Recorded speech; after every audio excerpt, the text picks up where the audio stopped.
Welcome to the Spurn Call Podcast. I'm your host, Julian Mazar. Sitting across the table, Jimmy Walsh, breaking down the Week 6 matchups. The Cowboys' tragic loss to the Arizona Cardinals. It wasn't too tragic. What are you talking about? It was 38-10. It was really 38-3. But Why? we made it 33-10 or 38-10 within like the last couple seconds. Yeah, man, this was about as disappointing loss as I've witnessed in a while. And I know you probably disagree with that. Well, just because I was expecting. I'm not allowed to. I'm not a Cowboys fan. I haven't really, like, you showed me this video of a guy after the game, like, just start beating on his TV. Yeah. And then he pulled out the Glock and he emptied a clip on it. And, I mean, the amount of anger that you have to have, like, I just didn't, I really, for one, this isn't like any shade, but I probably would have taken the Cardinals against the Cowboys, like, before the season, just because I like the Cardinals. So, like, losing that game, for one, not too big of a deal, like Kyler coming back to the stadium, all that. But, like, you guys have no players anymore. Once Dak was gone, I was like, there should be no expectations. Yeah. So I don't know why you would be like, I don't know why it's the most disappointing. Yeah. I guess, okay, so. Like, you really thought you were going to win that game? So, listen. Cowboys, they move on to 2-4. Still first place in the NFC East, just for a little context. That's also why maybe it's not as disappointing. So, the reason why it's disappointing, it obviously last week we lost Dak, right? Yeah. We still saw a silver lining in that game. Andy Dalton came back, won us the game, and we're like... He didn't have to do too much, though. He did, though. He did. He really did. Those two passes that he completed. Obviously, Gallup made crazy catches, but those are two of the more improbable catches of the week. No, I know, but I'm just saying, like he literally just had to go out there and complete the ball twice. And one of them is like, just literally throw it up. That's the whole design. Like, you just throw it up. Yeah. Like, but he was like 9 for 11. Like, so he was good in the Giants. So you thought he was about to come in and be like, no, that's not even necessarily the thing. What's disappointing about this is like we had the whole rally for 4 thing. We had like, see, that's where I was just like, I get it, but like, yeah, I wanted to see how with the defense and then the offensive line. Now it's like, there's no way. No, that's not what I'm talking about, dude. Just a little more. That. Yeah. Like heart, like literally, like we are at a talent deficient team right now because of injuries, because of our players not playing as good as they are. So if there's one thing you can show, if there's one thing that Rod Marinelli used to teach, it was hustle. That heart. It was literally hustle. Yeah. Which goes along with heart. Like, it's literally that. Like, this team literally has no backbone. They're jellyfishes. Like, that's literally what they are. That's exactly what the Cowboys are. Jellyfishes? Yeah, there's I can name maybe 2 or 3 players that are, like, actually, like, not just doing it for every Tuesday whenever their paycheck comes in. Like, I can tell there's only a few players that are still actively doing that. And it could get worse. A lot of it's the younger guys, which is interesting. That are what? Like, trying. Well, because they're not proven, they don't have contracts. They're really they're not these well compensated players that are content with life. Jalen Smith, DeMarcus Lawrence, that they think that they're all good because like they are all good. I think that they just also think that they're better than they are, and to where they don't have to try as hard and they'll still be like really good. But it's like maybe you didn't try as hard as you thought you did in the years where you balled out, but like it's still like I for both of them, they kind of take snaps off a little bit. Yeah, no. I mean, this I team feel like they used to never. This team has like I mentioned hustle issues. It has like motivational issues. Like communication is huge issues. Yeah, but like the defensive backs, like the assignments are just getting blown. Obviously, we got Leighton Vander Esch back in this game. Cheeto didn't come back. Leighton, he was playing in the beginning. So to preface this off, we scored in the first quarter was 0-0 at the end. Yeah, no, and I was like, dude, are we actually playing some defense? Like it was looking good. Yeah, like, you texted me, you said defensive game, and I was like, yeah, no, you were so on point with that though. You're like, watch, like it's gonna explode. But I mean, yes. Yeah, no, I was like, dude, like Hopkins hasn't been targeted at all. Like their running game was non-existent at that point. No, Kyler was being weird, like really especially weird. In the beginning, he was not. Doing I was like, okay, hell yeah. Then the second quarter hits. They score 21, and we score 3 points. Third quarter, they score 7, we score 0. Last quarter, they scored 10, we score 7. It seems like they were scoring a lot. We weren't really scoring a lot. I mean, there's so first drive, Zach Martin, literally our best player left, gets a concussion. Probably won't play next week either, just because it's a short week. I wouldn't. Usually concussions go but past I mean, a week. Thank God it's obviously just a concussion. Yeah, he was looking dazed and confused. Dude, you don't understand. Like whenever I saw him going down, I was literally like, bro, like, can literally anything like? That's what else worse could happen? Whenever I saw him go down, I said, Julian, you guys need to forfeit this season. Like, you guys do not need to lose any more key players just to go like 4-12. I don't want to be down with them. Us just icing Zach Martin for the rest of the year, bro, and just like literally, why not? Yeah. Connor McGovern came in for him. Actually played. That's who you guys drafted. So start Gover. Is Looney playing? I think he's week coming back. Yeah. I think he'll be back Biotish, soon. McGovern, and Williams. We have the worst line in the league. It deploys Brandon Knight, who literally got hurt in the game. Who literally got hurt in the game. Brandon. I think Cam Irving's coming back though, so I think he's gonna slide in at left tackle. Who was playing right? Terrence Steele. Oh my God. Yeah. So it was Brandon Knight, Connor Williams, Tyler Biotish, Connor McGovern, Terrence Steele. I mean, and now Brandon Knight's hurt, so yeah. The main takeaway from this game and really the whole season is we give the ball up so much on offense. It's insane. It makes our defense probably worse than what it actually is. Like, our defense is bad, but we have the worst turnover differential in the league, which includes defensive turnovers. But Zeke had 2 fumbles this game. Lost them both. Yes. And that's the main thing, is that we're not getting on these fumbles. Like, it'd be one thing if it's like a fumble and we recover or whatever, but 2 lost fumbles. Yeah, Zeke has 5 this year. He's had CD fumbled again. Yeah. I think he's fumbled once. No. Some receivers fumbled. One of them did. Probably Amari. Maybe. Yeah. He fumbled, but he got it back. And Zeke had 5 in his previous 4 years. Yeah, 5 in 6 games is little nugget on that. Little nug. Zeke Elliott, for the last 3 years, has only carried the ball on his right side. Which is a no-no. Because he has delayed getting wrist. It's his left side. He's delayed getting surgery. And I don't really know why he's delayed getting surgery. Well, I don't know. Because the fact that he has delayed it. Yeah. It shows it might not even be that big of an issue if he doesn't even try to. He doesn't switch hands. He really does not switch hands. Okay, so then why are you fumbling with your good hand? Like, why not at least put it over there? No, because he's not. It's not like he's putting it to his bad hand and he's fumbling with it. No, that's not what it is. I know. It's literally because on film in the last year, people have realized you really only have to attack one side of his body. It's always going to be the right side of his body. Always rip on the right side of the body. Always. But you can't do that if he's running to the right. So it doesn't necessarily like I get what you mean. You know where the ball is, but like the ball carriers. No, literally defenders have said this like at post game, like saying like he really only carries it on the right side. Yeah, I just think like because what you're supposed to do as a ball carrier is whatever side of the field that you're on, you put it to that arm. Yeah, he doesn't do that. I know, but like you still know where the ball is gonna be. Like, if the guy's on the right, he's going to put in his right arm. Yeah, but if he's going to the left, he's going to switch it over. It's just harder to get to. But that's a very nuanced thing to think as a defender while it's, like, deciding which way it goes. Like, okay, he bounced it left instead of right. People are actually, they're throwing jabs at him. Yeah, no, it's a thing on film. It's not like they're smacking him. And trust me, people are not going to try to tackle him these couple of weeks. They're going to just try to punch the ball out. Like, they're going to test him on it. And, like, I don't know if it's going to... It could backfire on them because... I said that to you, how he doesn't... put the ball to his outside arm. Yeah. And usually, especially if a guy's coming up behind you, it's a little easier to get to. Yeah. So, but it's not just the fumbles. He got sat a lot in this game because of the fumble. Is that why Pollard was in? Yeah.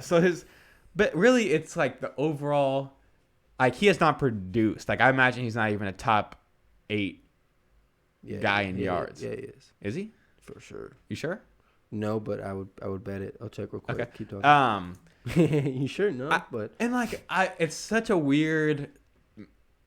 It's like such a perfect storm for him this year because I really thought after week 1, seeing him how he was moving around, I was like, dude, he might be due for his best season yet. Mm-hmm. And we really got heavy into the passing game, and we still did. I mean, dude, we let Andy Dalton 454 times in this game. Guess what his rank is? What? 7? Yeah, baby. 413 though, like, I mean, he's only one. He's only one of 8 people who have over 400 yards. Huh? He's only one of 8 people who have over 400 yards rushing. That's Still hasn't had a 100-yard game. I think his highest has been like maybe 90. Like Kenyon Drake and Ronald Jones are in that, which who just had 250-yard games. Yeah. So realistically, it's just not a great. I don't know if I'm at the point where I'm like willing to just dump Elliott. Like, yeah, people are saying trade him. I've seen that a lot. Which, if you're gonna do it right now, because I guarantee you, it's not gonna be the value it will be in the summertime. I guarantee. And I would also say, you have to Pollard. Yeah, but it's more contract oriented, and like I don't know, Zeke's still 25 years old. He's still young, so that's why I'm not super even worried about him in the grand scheme of things. I think this year is just a very strange year for everybody, but specifically definitely for him. Andy Dalton, obviously he got his first game as a starter, threw 54 times. I thought we were going to marry the run game a lot more with the passing game, but obviously with the fumbles that didn't really work out. Turns out our defense is still very bad. I mean, I feel like there's not even too much of an excuse. Like D-Law, Alden, Trey Diggs, Anthony Brown, LVE, Jalen Smith, and then in the secondary, but like Xavier Woods, like I feel like you guys should not be that good. Like it's not even you guys should not be that bad. It's not even like you have the worst personnel, especially with LVE back. But like, I mean, the secondary literally looks like they don't want to talk to each other at all. Yeah. And they just like go out there and do their own thing. Yeah. Each of them do their own thing, and then half the time, something terrible goes wrong. Apparently, there's a lot of discontent between the D-backs and the coach, the defensive backs coordinator Al Harris, and also even Maurice Linguist, which they had the same problem with Chris Richard last year. It's like, dude, you're not gonna like everybody that comes into the room. Is it the coach or is it It's the players. Because it's 2 years in a row running that's the same excuse. But they're trying to do new schemes this year, and like the defense looks stupid. Yeah, like what you guys have done with the line. And we didn't look as stupid last year, but we looked very stupid at points last year as well. But I just don't get, like, you guys are trying to like implement this like hybrid like nuance, and you guys are using that's slow players. That's more of an upfront. No, that's what I'm saying. But I'm just saying as a defense. Yeah. Overall, but like, there's only 4 coverages in the secondary, and most of the time we don't run 4 coverages, which is also what's crazy. Yeah. That you guys just like because like last year we were like and we still do run a lot of single high, but like this year, I don't know. Nobody to be that guy though. That's why you can't. Yeah, and that's why it sucked last year. Is because like we didn't have Earl Thomas, Chris Richard. We didn't have. You had a Jeff Heath who literally got that over the field look like Earl Thomas this year. Yeah, the GOAT, like I always mention. Bring him up, I'm gonna mention him. Our defense isn't good. They're gonna let up like at least a 50-yard touchdown every game. They had a disrespectful touchdown by Kenyon Drake at the end. Yeah. Which, I mean, they also, like, that's the one thing. It was an end of the game situation. So, like, literally they had all 12 men in the box, or 11. And, like, literally they all just sold out to the run. So, until you break one guy and it's free. But it's still just disrespectful, bro. Yeah. You guys made Kenyon Drake the number 4 rushing back in the league. Wow. And he's been, like, very, very bad. Yeah. What are we at? We're at 14. So, just in general, I mean, I didn't expect this game to be that bad. I predicted us losing. Even with Dak, it would have been tough. You guys would have put up the points, though. Yeah, I mean, to put up 10 points, I really thought Andy Dalton would have been able to produce 80% of what this offense was doing before, and he really didn't. Like, he wasn't. Yeah, I thought that'd be impossible to do. 80% of what you guys' offense was for is a Pro Bowl guy, and there's no way Andy Dalton's at that level. Was Dak an All-Pro? Is what you're saying? How was he not? What he did through the first 5 games? Okay. I mean, he was gonna break right. Like I'm just saying, like I agree, but I'm just saying, I just like you 500 yards passing. I don't think Andy Dalton's ever even hit close to that. Yeah. But hey, man, we let him throw 54 times, so we were giving him the opportunity to. He was also, huh? What did you just say? He threw it 54 times. And he got 260 yards. Yeah. 2 picks and a touchdown. That's what I'm saying. Yeah, man. that's like Nick Foles type averages right there. No, it's not, because Nick Foles has never had a QBR of 38.7. Holy I'm saying crap. averages, man, per yard completion. Yeah, he had 2 picks. He was also like, That's like 7 yards per completion. He was getting destroyed the whole game. Well, I'm not blaming him completely, but at least you got the best receivers to throw to, and you ain't even getting it to him. Yeah. Thanks. So let's go and take a break, and we'll break down the whatever they're called. Whenever we be right back.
And we're back with the Spur Call podcast, breaking down the Cowboys loss to the Cardinals, 10-38. Cowboys 2-4.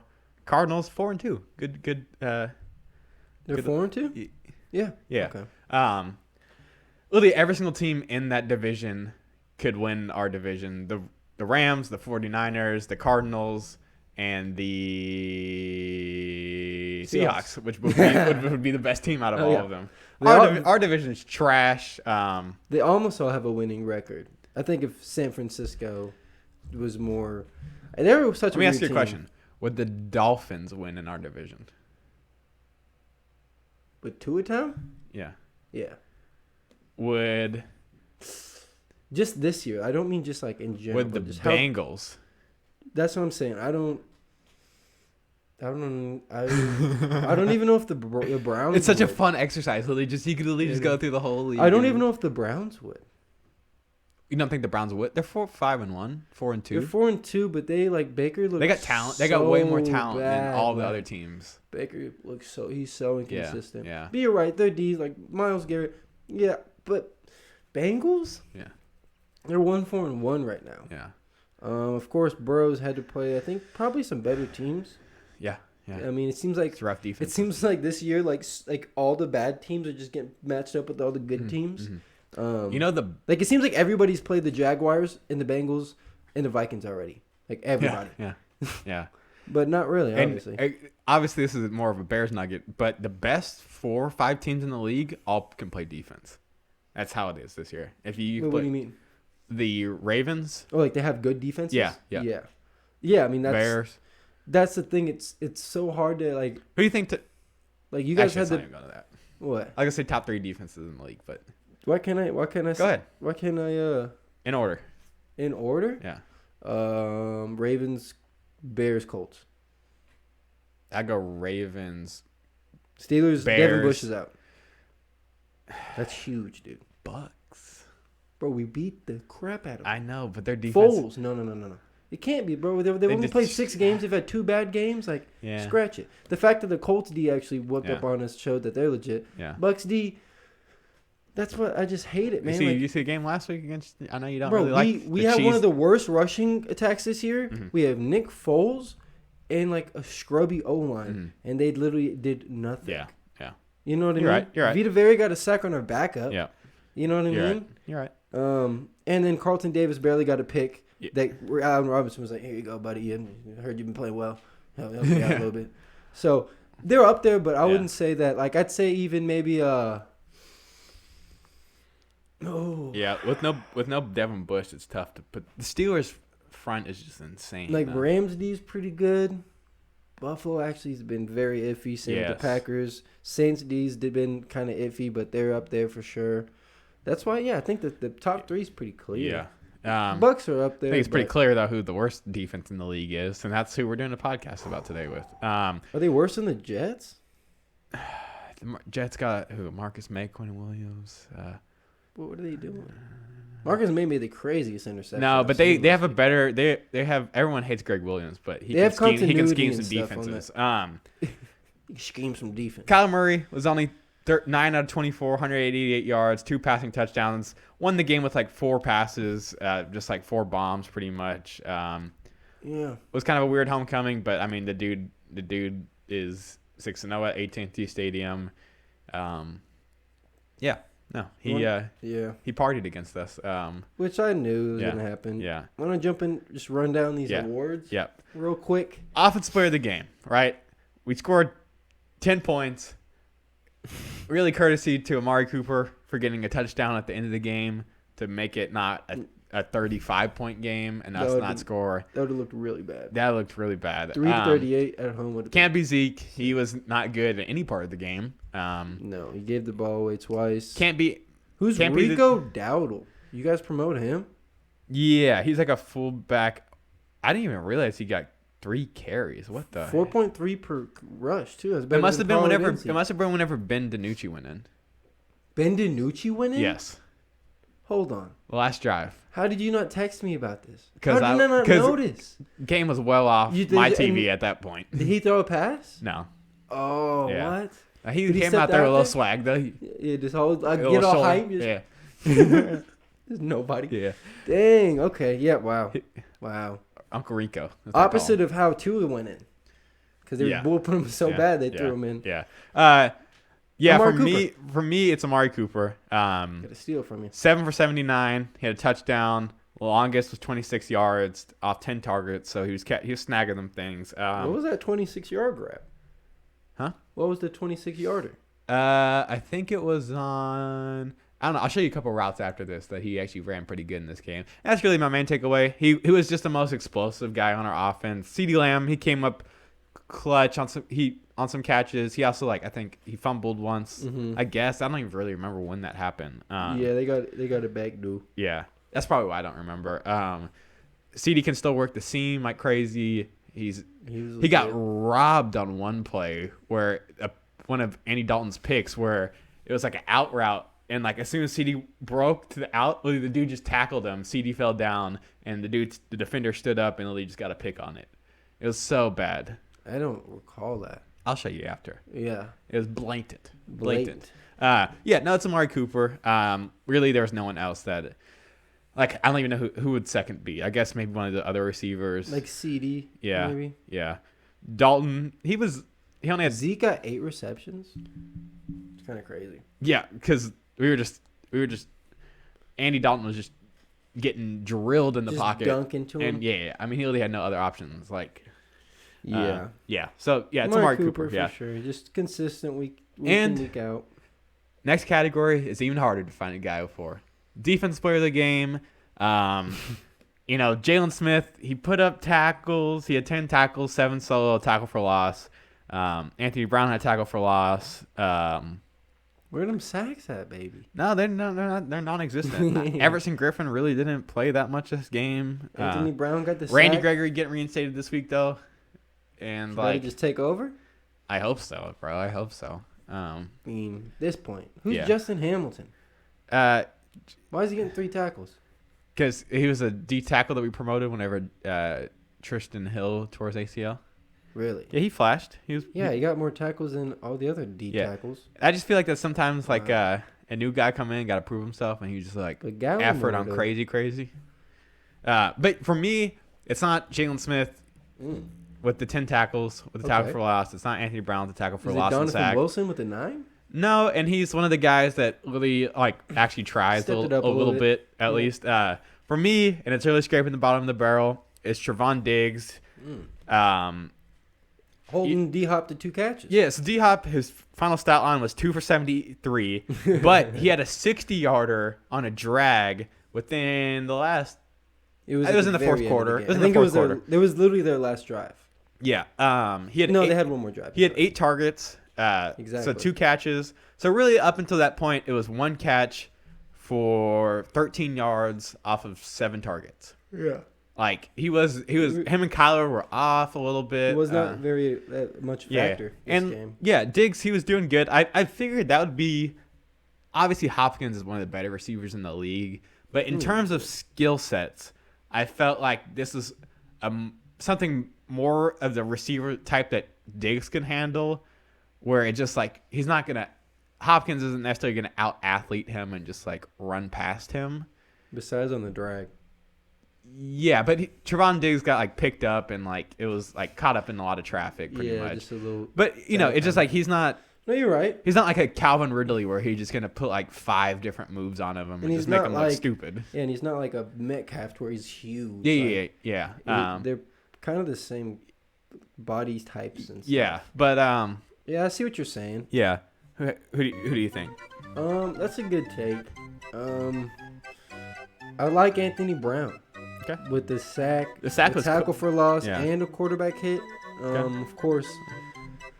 Like those stats literally should be defensive lineman stats. The fact that that's a corner. Since he's came back, he's probably been the best corner on our team, even better than Diggs since he's came back because he's only played 2 weeks. Yeah, but I'm gonna have to give it to Trayvon. I like that because D-Hop is really not a factor, and I think he covered him pretty well. For a good amount of that game. The real defensive player of the game was Budda Baker, who's on the opposite side of the field. Yeah, that dude is insane. Yeah, even that dude is insane. Jordan Hicks looking like he's playing the best of his career. Jordan Hicks been good. Yeah, and we called Hassan Reddick getting a sack, but the only thing was wrong. That's the only thing we lowballed it. We and 2 tackle for losses. Yeah, no, he looks. yeah, it's insane. If you're a bust in your career, just go on, head down, play the Cowboys, and you can refulfill your once high draft status. I'm surprised Isaiah Simmons didn't literally have every tackle in this game, and he had the most tackles he's had all year. Yeah, 4. Yeah. So pivotal play in the game for me, it is Kyler Murray's rushing touchdown. It was just straight disrespectful. At that point, I was like, "Yeah, there's no computing in this game." He put it, and then he realized he had to keep running a little bit. Yeah. He like just sprinted all the way down the side. Yeah. Like Justin Herbert, that's like 2 steps. He had to take like 8 steps, where Justin Herbert would only take 2 steps. Yeah, literally, Herbert probably could have just put it over. He realized like my arm's not very long. Yeah, so but yeah, he's so funny. I think it's that play. I mean, there was a lot of dagger plays, like I imagine what you're gonna mention, the big old bomb. There's a couple bombs. Yeah, I mean it's hard to make the pivotal. But play. You could say also the little cough ups. Yeah, because that's just setting the tone from the get go, especially the second one. It's like, dude, but that's you got the floor, Jimmy.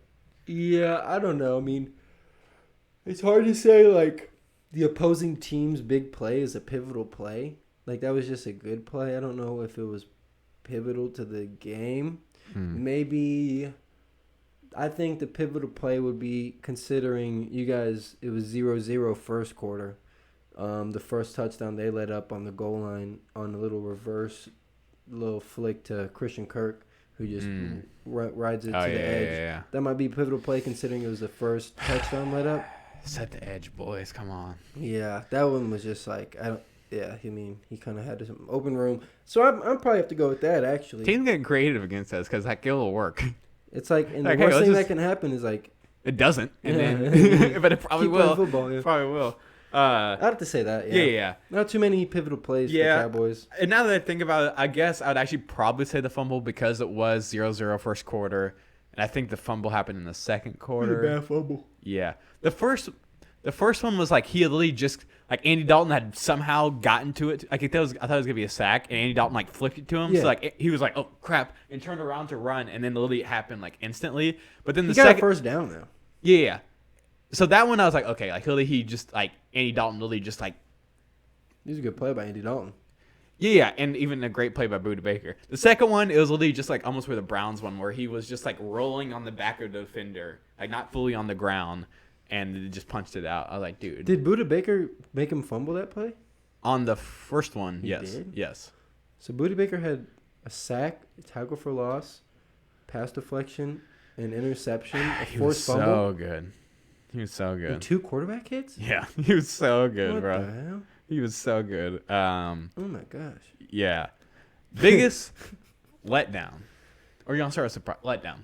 Biggest letdown, yeah. For me, it's the number 21. I got your you can't see it on screen. Your jersey's hanging up behind me. He's representing, but dude, I like you, man. I like you, Zeke. You're one of my favorites.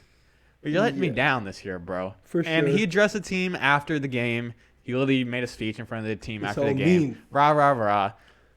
Stop feeding freaking me, though. fumbling the football. Keep feeding me, though. Yeah. I mean, we have to, but, like, yeah, for me, it's Zeke. Like, Andy Dalton wasn't as good as I thought he was, but the line was literally so garbage. That's why. Yeah.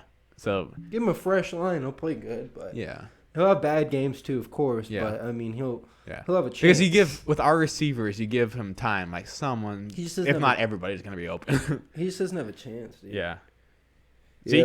Zeke. Oh yeah, I think that one's very unanimous. Yeah. I would say for sure. Let's go ahead and jump into biggest surprise of the game. For me, biggest surprise. So I'll do player and situation. For me, I was surprised that DeAndre Hopkins didn't go off as much as he did. Or Kyler only completing 9 passes. But what are you most surprised with the Cowboys? For me, it was. That's tough. It is tough. I guess I was surprised with.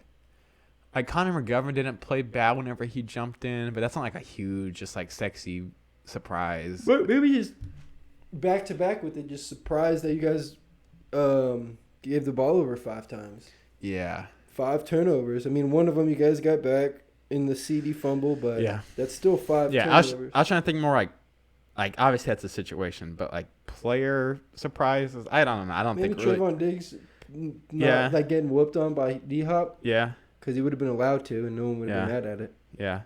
I don't know. I guess I'm also surprised that we don't target Michael Gallup more than we do.